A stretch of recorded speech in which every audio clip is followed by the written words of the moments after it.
ইমানদার ব্যক্তি জ্ঞানী হবে, এটাই ঈমানের দাবি। পবিত্র কোরআনের বহু আয়াতে জ্ঞান অর্জনের প্রতি বিশেষ গুরুত্ব আরোপ করা হয়েছে। হাদিসের বিশুদ্ধ যত কিতাব রয়েছে তার সবগুলোতে কিতাবুল ইলম বা জ্ঞান অর্জন বিষয়ক অধ্যায় রয়েছে, যাতে উপস্থাপিত হয়েছে এ বিষয়ের উপর আল্লাহর নবী সাল্লাল্লাহু আলাইহি ওয়াসাল্লামের মুখ নিঃসৃত শত শত হাদিস।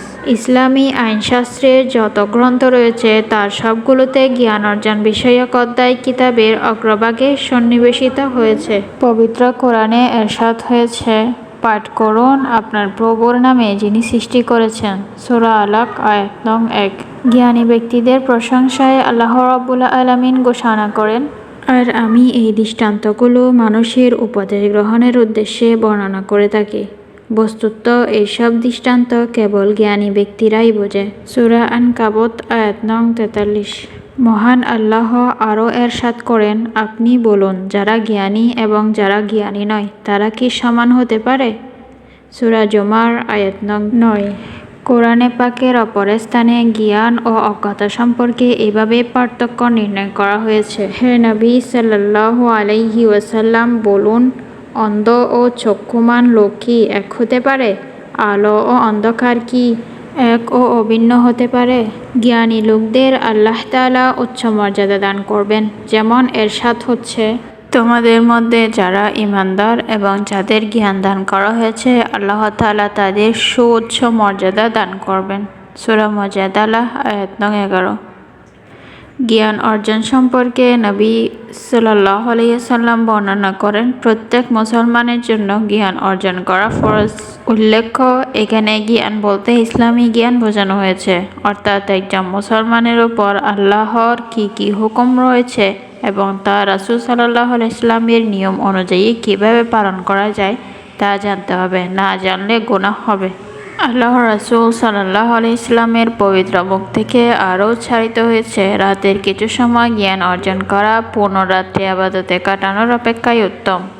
আরেকটি হাদিসে বর্ণিত হয়েছে, যার মৃত্যু এমন সময়ে এসে পৌঁছেছে যখন সে ইসলামকে সমুন্নত রাখার প্রয়াসে জ্ঞান চর্চায় লিপ্ত। বেহেশত তার ও নবীদের মাঝে মাত্র এক ধাপ পার্থক্য থাকবে।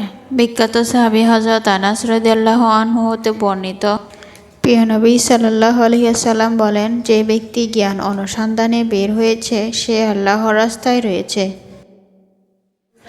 যে পর্যন্ত না ফিরে আসবে। অর্থাৎ জ্ঞান চর্চায় লিপ্ত থাকা আল্লাহর রাস্তায় থাকারই নামান্তর। জ্ঞান অর্জনের মর্যাদা সম্পর্কে আল্লাহর নবী আরও বলেন, জ্ঞানী ব্যক্তির মর্যাদা জ্ঞানহীন ইবাদতকারীর উপর এইরূপ যেমন আমার মর্যাদা তোমাদের সবার উপর। অতঃপর রাসূল সাল্লাল্লাহু আলাইহি ওয়াসাল্লাম বলেন, যে ব্যক্তি মানুষকে ভালো কথা শিক্ষা দিয়ে থাকে তার জন্য স্বয়ং আল্লাহ তাআলা তার ফেরেশতাগণ, আসমানবাসীগণ, জমিনবাসীগণ এমনকি গর্তে পিপীলিকা পর্যন্ত দোয়া করে। তিরমিজি শরীফ। বিখ্যাত হাদিস গ্রন্থ মুসলিম শরীফে হযরত আবু হুরায়রা রাদিয়াল্লাহু আনহু থেকে একটি দীর্ঘ হাদিস বর্ণিত হয়েছে।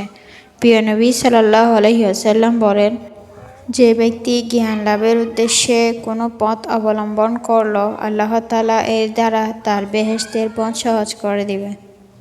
যদি কোনো একটি দল আল্লাহর ঘরসমূহের কোনো একটি ঘরে মসজিদ মাদ্রাসায় একত্রিত হয়ে আল্লাহর কিতাব পাঠ করতে থাকে এবং তা পরস্পর আলোচনা করতে থাকে, তখন আল্লাহর পক্ষ হতে তাদের উপর স্বস্তি ও শান্তি অবতীর্ণ হতে শুরু করে।